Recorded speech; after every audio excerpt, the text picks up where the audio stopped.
We live in a world in which we have cultivated certain forms or habits or ways of being. These have become part of what I call indoctrinated. They have become so indoctrinated that we believe they're real and that there's no way to get out of them. This is what I call becoming their body, becoming something, becoming the person that you presently think you are. And what you generally do is you attach certain forms or adjectives to this person that you are.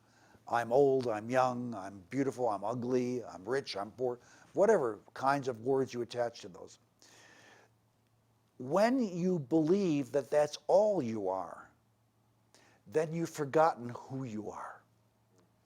And that's why people like me and other teachers who come on to talk about this are here to remind you, is that don't buy into that. And that's what all the mystics say, it's an illusion. And we wonder, what the heck are you talking about? What's an illusion? I got a body, I'm a man. What's so illusory? Or what do you mean that's an illusion? They don't get it because they are identifying, they're identifying with themselves as material substance.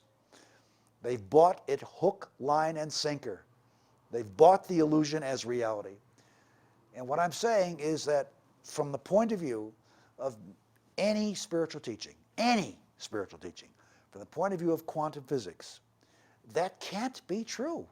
It doesn't hold water. It doesn't explain the experimental facts of physical existence.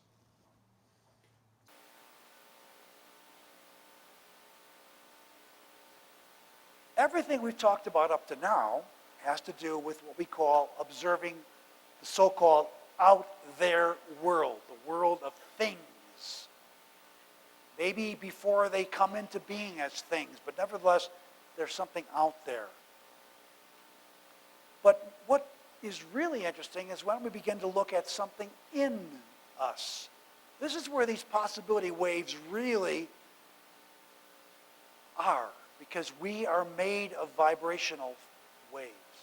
When we begin to look at these things, this is where we can start changing ourselves. So this is what I call the quantum physics of the I. Okay? So, let's do an experiment. You all have one of these things called a hand, mano. Hold up your mano. Okay. Now I want you to put your hand in the same shape as you see that hand that you see on the screen. Just make it look like that. Okay? Notice there's a finger that's sticking out. Okay? Now this is going to be your this is your observing instrument. We're going to be using this instrument to do some experiments to see what I just told you was mathematical. Now we're going to see how it all works. So we're going to be using this instrument, okay? Now here's what I want you to do. I want you to take this instrument and I want you to point to any object in the room. For example, the wall, the screen, the flowers, the lamps, the ceiling, the guy sitting behind you. Point to anything in the room. Okay? Now I want you to start noticing that thing you're pointing at. In fact, start talking to yourself, saying, it's solid, it's red, orangish, it has a fuzzy, it has a rough texture or a smooth texture. Describe what you see. Point to your belly button, okay? You may not be able to, some of you may see your belly button because you're a little bit gordo. Some of you may have innies or outies. It doesn't matter. Just point to it. You don't, you kind of know it's there, but just that region of your stomach, point to it, okay? Just point to it. Describe what you see, okay? Good. Now I want you to bring your finger up and point to your chest. You could just put your hand down like that. You put your neck down. You can pretty well see your chest, okay? Maybe a little bit difficult to hold your neck on there in front of prisoners, but just do it, okay? Good. Now I want you to bring your finger up and point to your neck. What do you see pointing to your neck? Based on present evidence, I have no neck.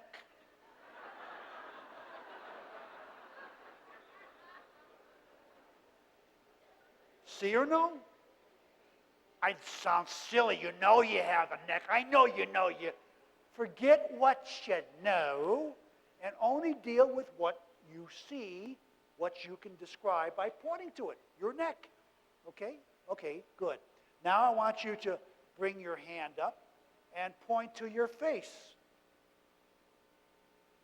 Describe what you see. Conclusion, I have no face. So you know you got a face because your mama told you. Okay?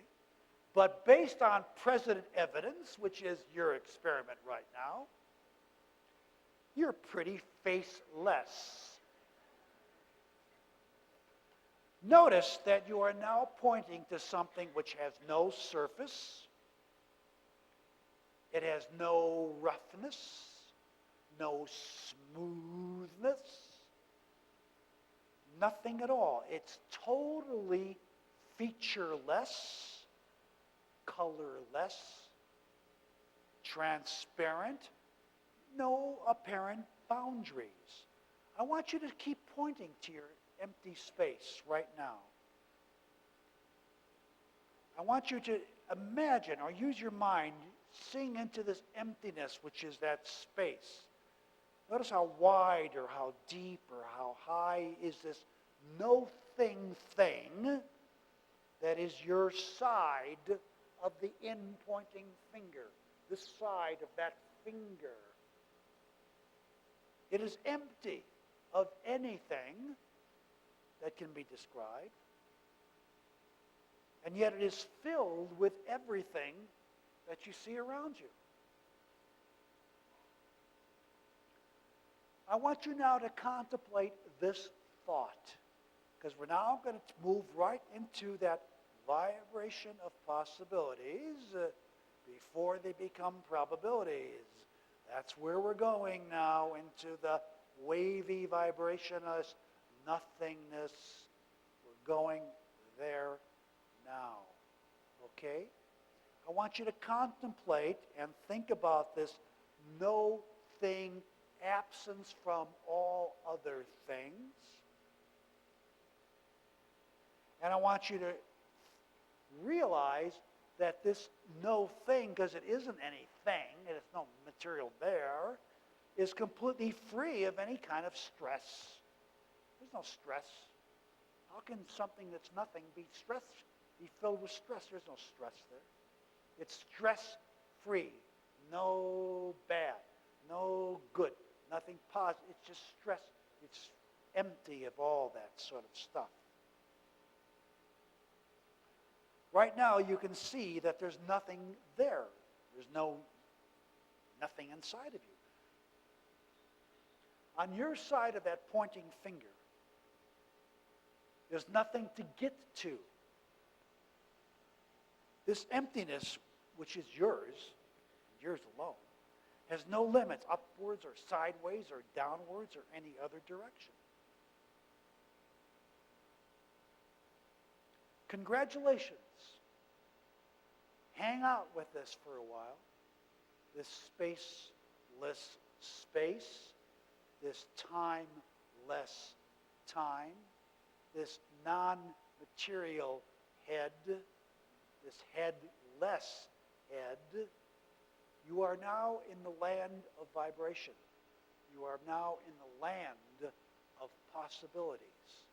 It's from here that real creativity will begin to grow. Congratulations.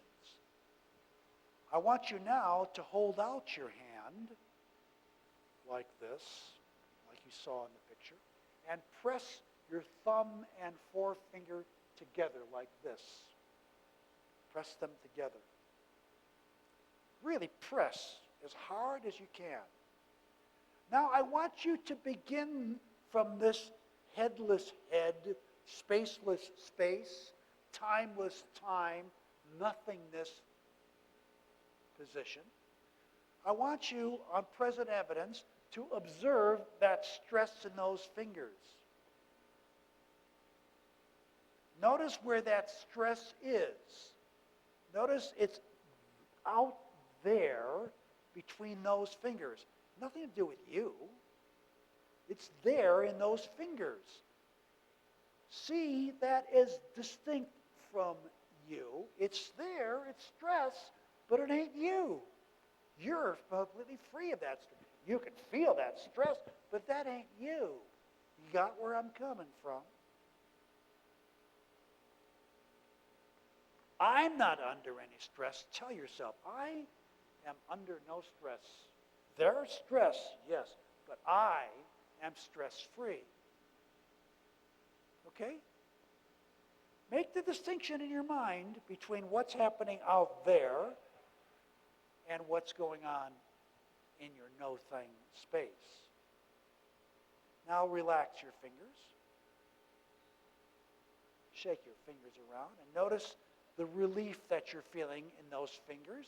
But that's not you that's being relieved. It's your fingers that are being relieved. Make the distinction in your mind. And now put your arm down and rest for a moment.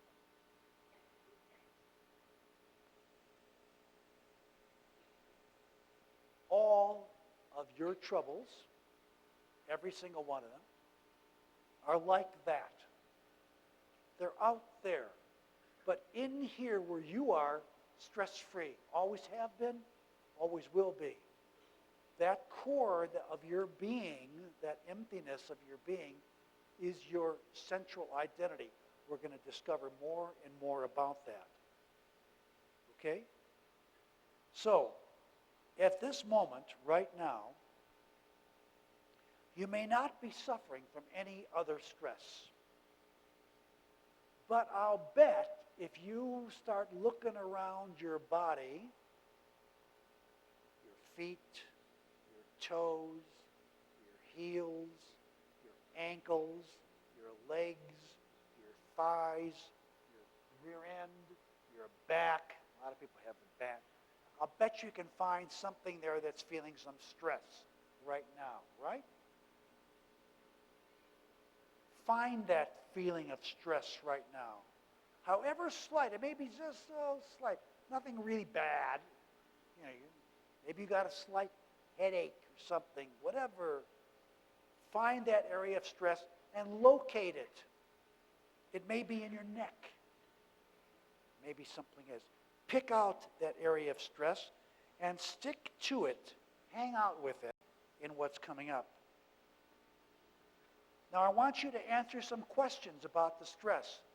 I'm now going to show you a quantum principle of squaring in action. So now I want you to pay attention to this. If you don't participate, you ain't going to get it. So hang out with this. You got that stress located, find it. Exactly where in the room do you find this tensed up region on present evidence? Where is that stress located in this room? How high from the floor is it? How far down from the ceiling? Just guess. You don't have to actually measure it. How far from the ceiling is it? Try to locate where it is in this room right now. From the wall, from the ceiling, from the floor. Get it fixated. Say yourself, oh, it's about 3 feet off the ground where my rear end is. Say something like that to yourself. Wherever you're feeling, even if it's a minor stress like a thumb crick or whatever it is. Maybe your nose is stuffed. I don't know, whatever it is. Now I want you to describe its shape. in your mind say, what shape is it? Is it round? Maybe it's like a prickly pear, like things spricking out of it. Try to describe it as you see it in your mind. Maybe it's shaped like a lens, like a lens from an eyeglass or something like that. Maybe it's shaped like that. What color is it? Slightly pinkish.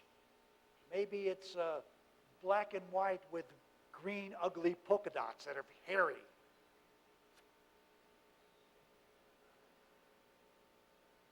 What color is it?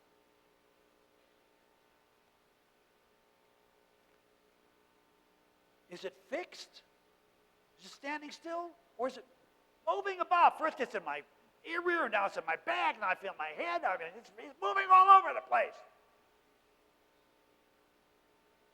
Is it pulsing? Whoa, wow, whoa, wow, whoa, wow, whoa, wow. Or is it a steady ouchie, ouchie, ouchie, ouchie? Or is it whoa, wow, whoa, wow, whoa, wow, vibrating? Get in touch with all of these things. Describe these things with words. If you've been doing what I've just said for you to do, and you spend some time doing this, the next time you at home find a similar stressful thing arising in your life, whether it's because your kids are driving you nuts, or whether it's because you didn't do something you were supposed to do when you know that your significant other person is going to be really angry with you, or not, whatever that stress is, do the things I just mentioned. Describe how far that stress is from the floor, the ceiling. What color is it? What shape is it? Is it pulsating? Is it vibrating? Is it steady? These are all the things you can do with that. Now, if you do this steadily, what you're going to find may surprise you. It's going to vanish. The mere act of describing these various attributes of this stress make the stress disappear.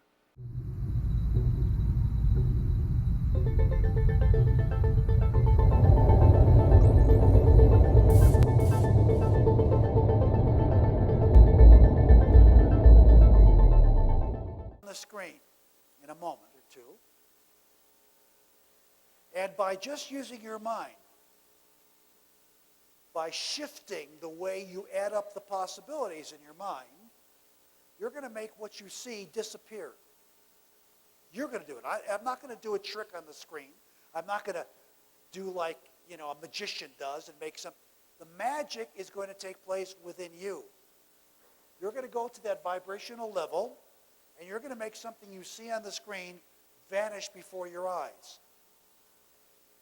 With just a slight change of thought, you'll make it appear right before your eyes. Not only that, you're going to see something on the screen which you're going to make jump. You're going to see probabilities changing on the screen. You are going to do that. Ustedes, not me, not the screen, no trickery involved. Something you're going to do through the power of your observation. But we have to learn a little bit more, and then we'll do this experiment, okay? How many of you want to do this? I'm now taking you into the world that you may or may not know about, but in most of Latin America, this is a very strong part of the culture. It's a shamanic world. So you're going to learn something about a shamanic secret here that doesn't involve drugs or anything. It only involves the mind. You're going to find the mind is the biggest drugstore on the block.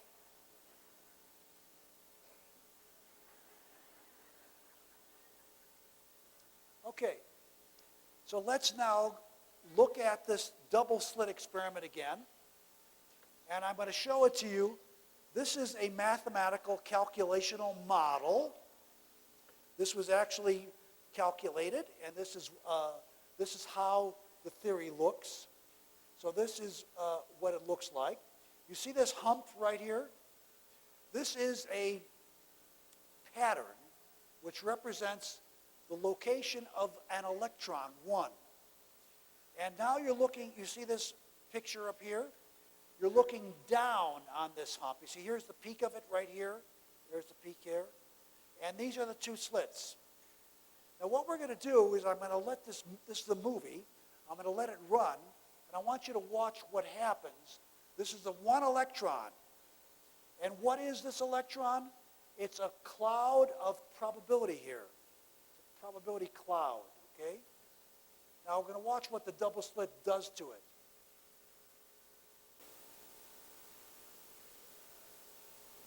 What's happening? How can that be? Look what's happening to that electron, that 1 electron. How can the electron, where is the electron? What you're looking at are the probabilities of finding the electron after it passed through the double slit. Where is it? It could be anywhere, in the front or in the back. This shows you what happens to it. Here's another view of it, looking down on it. Here's the electron. It's the cloud. Now watch what happens to it. Let me freeze frame right there. You see all these things? Here's the interference lines of the pattern coming in. And notice stuff in the back. Because when the electron hit the double slit, it had several possibilities. Go through 1 slit, go through the other slit, go through both slits, or reflect off the back walls and go backwards. So now we see what it looks like, this field of probabilities, what it looks like in time. These are the places where it doesn't go, where it cancels out. Where is the electron really, Dr. Quantum? I mean, where is it really? It can't be like that. The answer is it's anywhere in the cloud of probability. But right now, it's in reality. It's real, but we don't know where it is. It's now become probable. And now we see it landing on the screen. Now I'm going to show you the actual experiment of this. It's performed by the Hitachi Corporation in Japan, where they actually did the double slit experiment. This is their results. You see those dots appearing on the screen? That's the electron. 1 electron, after it's passed through 2 slits, just makes a single dot. Bump, bop, bop, bop, bop, bop. This is after we've let a lot of them pile up. We've speeded the film up a little.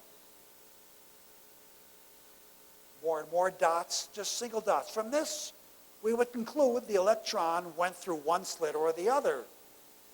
Just making a dot pattern, random dots. Doesn't look like there's anything going on here. Now after a little while longer, more dots appear. One at a time, one at a time, one at a time, one at a time. But after a while, we begin to notice that a pattern starts to occur. A pattern starts to occur. We begin to observe striations, lines in the pattern. You see these lines now? Like the comb of like the teeth of a comb. And finally we see the whole picture, and we see what's called an interference pattern. So the double slit experiment is real. In other words, we can't explain this result of the places where it doesn't go because it should be random if it was 1 electron going through 1 slit or the other. Somehow these possibilities interfere with each other in certain places. And it's the fact that we can have interfering possibilities which makes something new, something creative, emerge from what wasn't before. Now comes the exercise. Take your pointer and point to it. Describe what you see. A cube, what's Spanish for cube? Cubo? Cubo. Okay. El cubo. Right? El cubo. Okay, good. Now I want you to watch that cube, and I want you to notice something about it. I want you to notice, first of all, you see this part of the cube here? We call that a strut. First of all, notice the cube is transparent. We can see through it. See this strut right here? Here's another part here's another strut. See these two struts? And there's a third strut. And there's a fourth strut. So these four struts, you see these four struts? They make a geometrical figure we call a square. You see the square?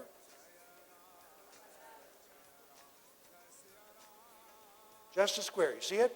Okay, now let's go down to this strut here. You see this one here? And then this one here? And this one here? And this one here? You see, these four struts also make a square, do they not? A square, right? Bajo and alto, okay? Alto and bajo. Alto y bajo. Okay, which square? Now I want you to point to the square, or this one, whichever one is closest to you. Which square is in front? Bajo or alto? Okay, you've got to do the experiment. Look and do the experiment. Bajo or alto? Which one is in front? Which one is closer to you? Okay, now wait. Now wait. Put your arms down. Put your arms down. Now listen to what I say. If you see alto in front, raise your right hand. Alto. Alto. Right hand.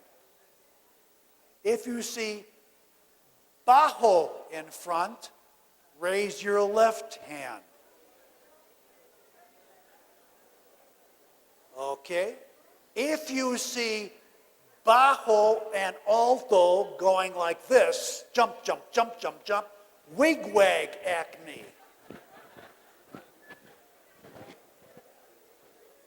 Bueno. Hands down. Okay, stop. If you do not see this jumping occur, would you please raise your hand, either hand? If it doesn't jump, raise your hand. Okay, may I ask you to stand up, please? All of you that do not see a jump, can I ask you to stand for a moment, please? No jump. Good. No problema. Okay, now wait, you have to quiet down, please. Shh. Silencio. Shh. All right, I want you people that are standing right now, okay? I want you to look around the room at the others who are seated. Please just turn around and look at these people that are seated. Look at them. And I want you to think something in your mind, but never mind what it is right now. I'm now going to tell you something about yourselves. May I? I'm going to put on my psychic abilities, and I'm going to tell you something about yourselves. None of you can draw worth a darn. The ability to make a drawing is beyond your abilities. You don't draw very well at all. True? Verdad? You're not artists. You don't do drawings for a living or make any kind. Okay. However, all of you can think quite clearly. You're good thinkers, but drawers, no. True? Verdad or no verdad? Did I catch you? Good. Very good. You can sit down now.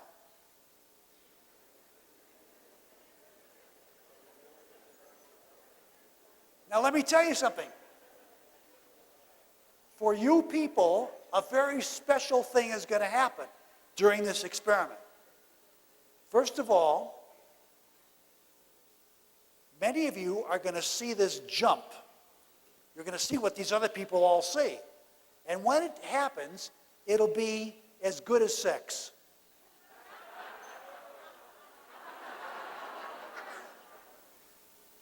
You are now experiencing what we call in quantum physics a quantum leap. A quantum leap. A jump from what is to what can be with no in-between. Pop, pop, pop, pop. Okay? That's what a quantum leap is. Number two.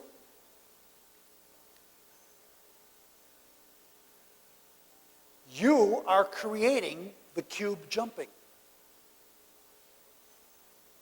For those of you that are watching it and not seeing it leap, it's just a drawing on the screen. For the remainder of you who are seeing it jump, it's quantum leaping. Through your powers of observation, you're making it happen. Claro?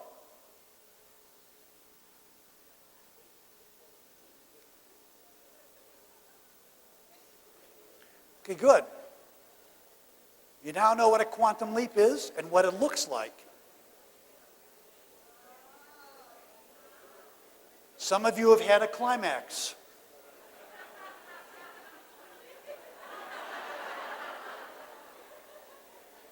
It moved for you.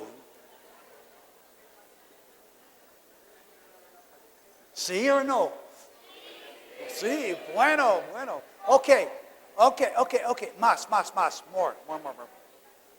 We're not done yet. In fact, we're just getting started on this quantum physics experiment. This next part is very tricky. And you're going to think I'm playing a trick on you. I'm not, but I want you to pay attention to what's going to happen next. Okay? You're watching this or this. I'm going to ask you a simple question, and everyone must answer the question not by saying words, but by using your pointer. Now, here's what I'm going to ask. Here's the question. First, let me tell you the answer. You can answer the question one of two ways. You can answer the question by pointing to the screen, this one or that one, doesn't matter which one. Point to one of the screens. That's one answer. You haven't heard the question yet, but I'm giving you the answer first. The second answer, you can point to your, don't touch it, just point to it. You can touch it, it's all right, you can touch it. Okay? So there's two answers. Or this. Got it? Show me that you got it. Good. Now here's the question. Where is the jump taking place? Okay? Okay, don't say words. Just point. Okay? Just point. Don't point for my sake. Only point for where you are saying it take place. Can I see anybody? Is anybody pointing to the screen? Anybody at all? Anybody pointing to the screen? Anybody at all? If you're pointing to the screen, would you please just stand up so we can see you? Because you're a rare being in this crowd. Please continue pointing to the screen. Please, point to the screen. This is an important part of the experiment. Point to the screen if you see it happening. And I want you to, anybody on this side of the room? Oh, yeah, you, stand up. If you're pointing to the screen, please stand up. If you're pointing to the screen, please stand up. Okay, now you can stop pointing to the screen. You're standing pointer to the screener. I want you to look around the room. Just look. Look at all, really look at the faces of the people that you see. Look at them. Look at individual faces. Every one of you, look at somebody. If you're standing, look at the faces around you that you can see. And say to yourself in your mind, these people are completely crazy.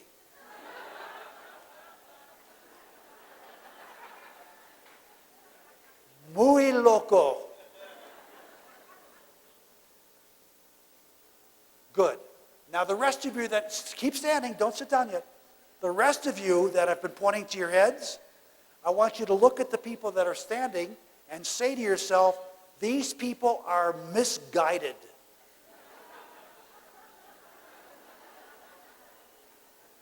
Now don't sit down yet. This is the state of the world today. Those of you, you can sit down now. Those of you that have been pointing to your head, on what evidence do you have present that such a jump is taking place in your head? Let me give you an example. Where is this chair rocking? Where is this chair rocking? Where is this chair rocking? Are you still pointing to your heads? Most of you are pointing to the chair. See, what's the difference? Oh, you say there's a difference. Okay. You say, I know I have a brain. I know I have a brain. I have a brain. I have a brain. I know I have a brain. I have a brain, brain, brain. I have a brain. I have, it's like Wizard of Oz. If I only had a brain, I would have, I got a brain, I got a brain, I got a brain. Okay, you all know that because you went to school and some teacher told you you got a brain. A secret. This is a fun secret. You don't have any brain.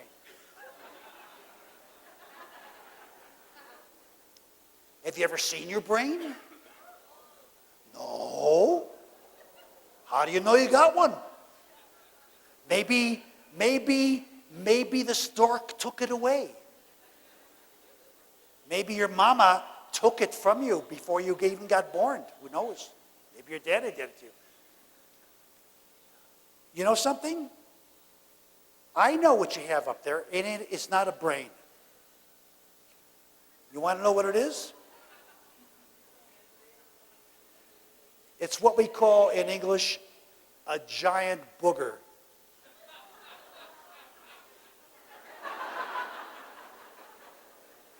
How do I know this? Because I can blow my nose and part of my brain comes out.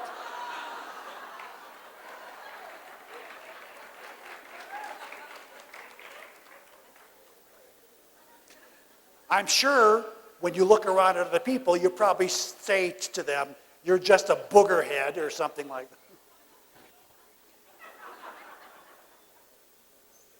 Okay, just kidding aside. What we're talking about here is, can we trust our experiences as we experience them, or do we trust our knowledge, which we don't experience?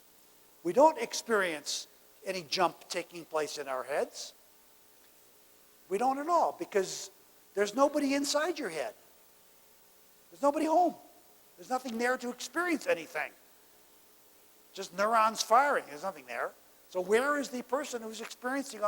Not there. Where is the experience taking place? Out there on the screen. You may say it's an illusion, but that's where it seems to be taking place. This is a dichotomy. This is the state of the world that we're in, is that we believe something to be true and we act as if it were true, even though we don't have any evidence that it's true. We believe somebody is true because a scientist told us that it's that way, so we trust that it's that way. That's very good, but what I want you to do for the rest of the workshop together is not so much to go into what you believe or what you've been told or what you heard, but what your present evidence is going to tell you.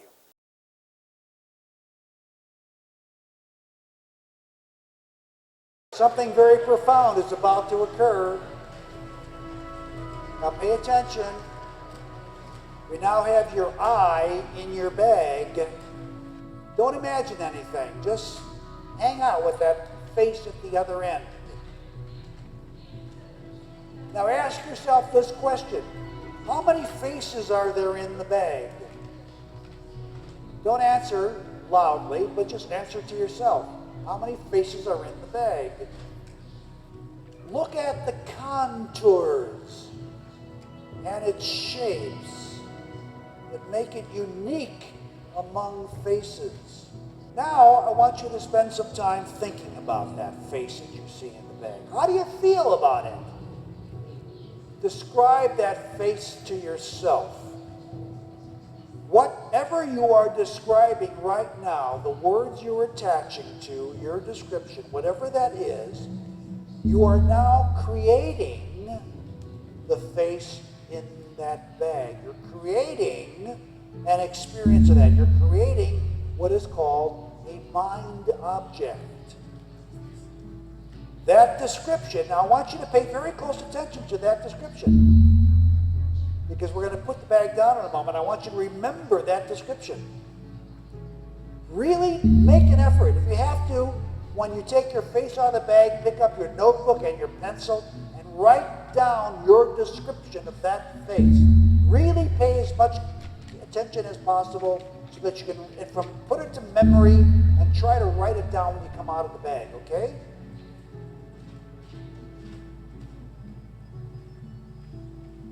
Take as much time as you need to do that, and then put the bag down and start writing your notes.